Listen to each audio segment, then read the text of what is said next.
is the art of looking for trouble, finding it everywhere, diagnosing it incorrectly, and then applying the wrong remedies. Unquote, Groucho Marx. A warm welcome to the esteemed panel of jury and all those viewing the video.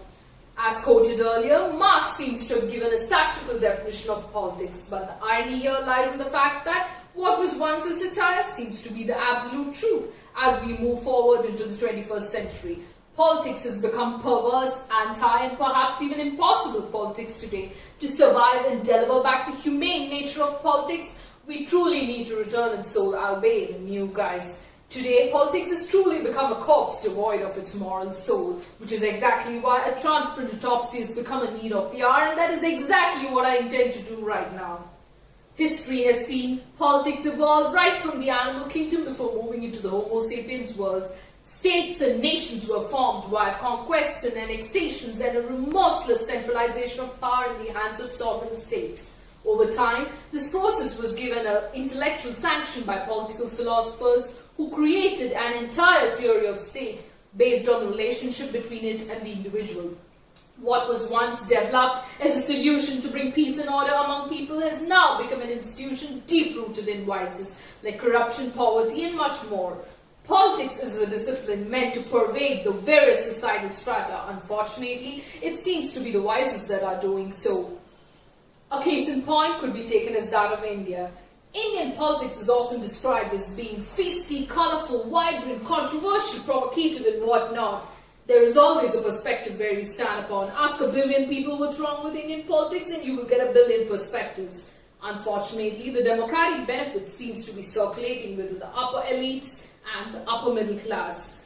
With this in mind, legislation could be said as being cynical, practical, and invariably political. In this light, legislation that is public law could be a part of the political order or inevitably partisan, going hand in hand.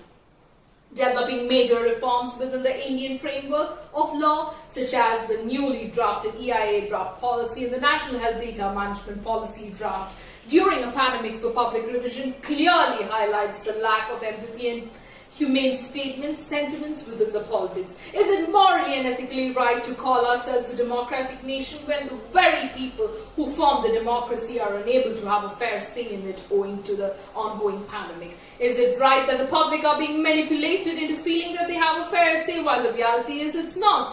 Clearly highlights the morally corrupted soul of politics. Moreover, media is another angle that is there in politics. The media is segmented to disperse political views with such validation that they are able to sway public opinion tides. Coupled with religious angle, a recipe for disaster. This is exactly what politics is doing right now. But just like any other discipline, even politics is having its own set of flaws. Politics is, was, and will always be prone to corruption, which is why what we must be thinking about is not how to clean up politics, but rather why all this is happening. The answer lies in the selfish mentality of man. Before taking up the knives to question any political structure, bear in mind its achievements. It is flawed, yet it has worked for one nation, and another structure may work for another nation, which is why the intelligentsia and the society are clearly aware of the failings just like you and me, which is exactly why what we must be questioning right now is what are we going to do about this as a public? Thank you.